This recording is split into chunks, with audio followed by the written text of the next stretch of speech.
बिस्मिल्लाहिर्रहमानिर्रहीम। अस्सलाम वालेकुम। Welcome to our online class of general science of grade 9। तो जो हम लोगों ने अपना चैप्टर नंबर 1 कंप्लीट कर लिया है। अब इसके बाद हमारे पास इसकी एक्सरसाइज जो है वो हम आज करने लगे हैं। तो इसके लिए आप लोग इसको अच्छे तरीके से अंडरस्टैंड कर लें और समझ लें कि इसमें से आपको क्या क्या चीज़ें किस तरीके से पेपर में आती हैं। ये सारे वो अहम निकात हैं, ये यहाँ से आपको सारे जितने भी अहम निकात नज़र आ रहे हैं, ये तमाम आपकी बुक में से डिफरेंट जो हमने टॉपिक्स अभी डिस्कस किए हैं पिछले वीडियोस में, उनमें से उन्होंने इम्पॉर्टेंट जो पॉइंट्स हैं वो यहाँ पर डाउन कर दिए हैं। जैसे कि साइंस की क्या मायनी है, और इसके अलावा जाबर बिन हियान को इल्म कीमिया का बानी क्यों कहा जाता है, तमाम साइंसदानों से रिलेटेड अल-बलूनी ने कितनी किताबें लिखी, इस तरह यहाँ से आपको कोई भी क्वेश्चन बनकर आ सकता है। सो बेसिकली अगर आपने अंदर चैप्टर्स में से अच्छे तरीके से शॉर्ट क्वेश्चन याद कर लिए हैं तो आपको यहाँ से प्रॉब्लम नहीं होगी। लेकिन अगर आपने नहीं भी वहाँ से किए या किए भी हैं तो फिर भी आपने अहम निकात बहुत अच्छे तरीके से याद करने हैं। इसके बाद इसके बिल्कुल नीचे हमारे पास इस्तिलाहात हैं। इस्तिलाहात का मतलब है कि वो वर्ड्स, वो टर्म्स जो यहाँ पे यूज़ की गई हैं उनके क्या मायनी हैं, तो उनकी डेफिनेशंस और उनकी थोड़ी बहुत डिटेल्स लिटिल बिट सिंपल से उनके बताए गए। जैसे निबातात किसे कहते हैं, पौधे और सब्जियां होती हैं। मेडिसिन किस चीज़ को कहते हैं, इलाज मुआलजे का इल्म होता है, दवायात का इल्म होता है, ये ठीक है। तो ये भी आप लोगों ने याद करना है। इसमें से भी वो टेक्नोलॉजी की डेफिनेशन दे देते हैं कि टेक्नोलॉजी की तारीफ़ करें, तो इसलिए आपने इस्लाहात और अहम निकात अच्छे तरीके से याद करने हैं।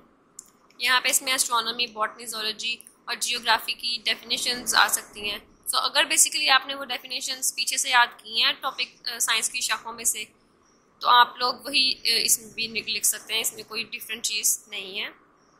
इसके बाद हमारे पास है जी खाली जगह पुर कीजिए। बेसिकली बच्चों आप लोगों को अपने 9th जो क्लास के पेपर होते हैं उसमें आपको खाली जगह या गलत फिक्रात नहीं आते, आपको इसमें MCQs आते हैं जिसमें हम लोगों ने सही जवाब का इंतखाब करना होता है। लेकिन ये खाली जगह में से और इनमें से ही आपको वो MCQs भी दे देते हैं, तो इसलिए आपने इनको भी याद कर लेना है। जाबर बिन हियान डैश का माहिर था। हमने पढ़ा था जाबर बिन हियान इल्म कीमिया का माहिर था। जानदारों के मुशाहिदे और मुआयने के इल्म को डैश कहते हैं। जिसमें हम जानदारों की बात करते हैं वो बायोलॉजी है, ठीक है। आगे से बायोलॉजी की हमने 2 शाखें पढ़ी हैं बायो की, ज़ूलॉजी और बॉटनी। तो ज़ूलॉजी में जानवर होते हैं, बॉटनी में पौधे होते हैं, लेकिन यहाँ पे जानवरों की नहीं जानदारों की बात हो रही है, ठीक है। तो जानदारों के मुशाहिदे को हम लोग बायोलॉजी कहते हैं। अबू अली सीना और मुस्लिम दुनिया का अबू अली सीना को मुस्लिम दुनिया का डैश कहा जाता है या कहलाता है, अरस्तु कहलाता है। जिंदगी की इब्तदा डैश से हुई, जिंदगी की इब्तदा पानी से हुई। अच्छा जी, डैश ने कीमियाई मरकबात को 4 इकसाम यानी मादनियात, 3 निबाताती, हमायाती और मखूज़ मरकबात में तकसीम किया है। इसमें मोहम्मद बिन ज़िक्रिया अल-राज़ी आएगा। ये मैंने आपको शॉर्ट क्वेश्चन भी बनाया था, तो यहाँ पर इस ब्लैंक में मोहम्मद बिन ज़िक्रिया अल-राज़ी आएगा। मुस्लिम साइंसदान को कीमिया का बानी तस्वुर किया जाता है। जाबर बिन हियान को हम लोग इल्म कीमिया का बानी तस्वुर करते हैं। नेक्स्ट है किताबुल मनाजिर डैश पर पहली जामिया किताब है। किताबुल मनाजिर किस टॉपिक पर लिखी गई है, किस बारे में है, यहाँ पे हमने लिखना है, तो वो है रोशनी की खसूसियात, ठीक है। यहाँ पे इस ब्लैंक में आएगा रोशनी की खसूसियात। नेक्स्ट हमारे पास ट्रू फॉल्स हैं। अबू अली सीना तिब के बानियों में से थे, तो ये ट्रू है, इसलिए हम इसके सामने टिक लगा दें। आप लोग इसको अच्छे तरीके से याद रखें क्योंकि ये आपको MCQs में आ सकते हैं कि अबू अली सीना किस में से थे। तो नीचे आपको वो ऑप्शन दे सकते हैं, तिब के बानियों में से थे, इल्म कीमिया के बानी थे, ये सब डिफरेंट ऑप्शंस आपको दे सकते हैं। तो आपको मालूम होना चाहिए अबू अली सीना तिब के बानियों में से थे। इसके बाद है जाबर बिन हियान ने ही सबसे पहले चीचक और हसरा के असबाब, इलामात और इलाज पर तफसीली रोशनी डाली। तो दिस इज़ नॉट ट्रू क्योंकि मोहम्मद बिन ज़िक्रिया राजी थे, उन्होंने इसके बारे में स्टडी की थी, जाबर बिन हियान ने नहीं की थी, इसलिए ये फॉल्स है। जाबर बिन हियान फिजिक्स के माहिर थे। दिस इज़ आल्सो फॉल्स क्योंकि जाबर बिन हियान इल्म कीमिया के बानी थे। किताबुल मनाजिर अल-बरूनी की तसनीफ़ है। दिस इज़ नॉट ट्रू क्योंकि किताबुल मनाजिर अल-बरूनी की तसनीफ़ नहीं है, बल्कि इब्नुल हासिम की बुक है, उन्होंने ये किताब लिखी थी। इसके अलावा जानवरों के इल्म को बॉटनी कहते हैं, तो दिस इज़ ऑल्सो फॉल्स क्योंकि जानवरों के इल्म को हम लोग ज़ूलॉजी कहते हैं और बॉटनी हम लोग पौधों के इल्म को कहते हैं। इसके बाद है जानवरों और पौधों की ज़िंदगी में बहुत से अमूर मुश्तरक हैं, तो ये सही है हमारे पास क्योंकि ये पौधों में और जानवरों में बहुत सी चीज़ें एक दूसरे से मिलती जुलती हैं, तो ये भी हमारे पास ट्रू है।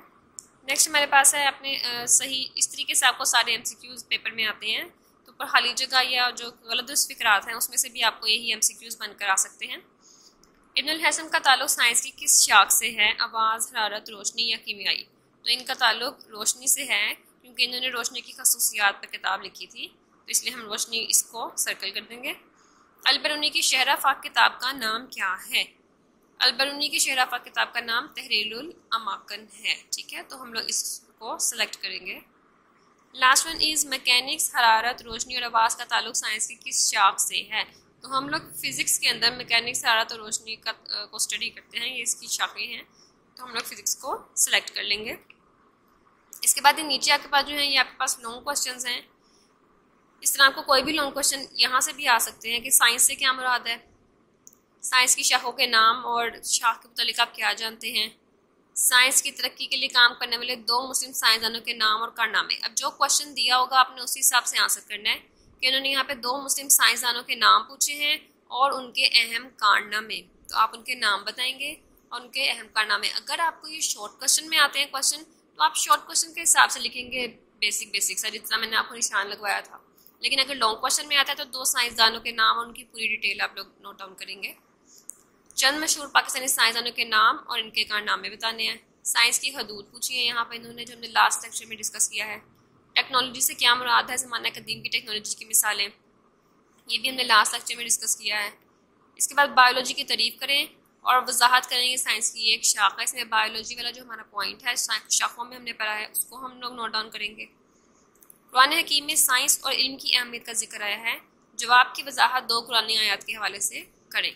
यानी इसमें हम लोग जो कुरान और साइंस का हमने टॉपिक पढ़ा था अपने सेकंड लेक्चर में आई गेस, उसके अंदर हम लोगों ने पढ़ी थी आयात, तो उसमें से उन्होंने कोई सी 2 आयात पूछी हैं आपसे, तो आप किसी भी 2 आयात और उनके तर्जमे के साथ इसकी एक्सप्लेनेशन देंगे।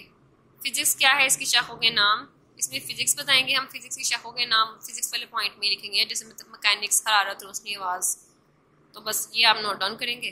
तो बेसिकली ये आपके हो गए, इसमें यूनिट नंबर 1 आपका कंप्लीट हो गया है।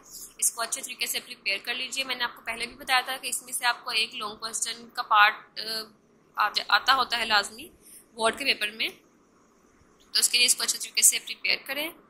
Don't forget to subscribe our YouTube channel. Stay home, take care.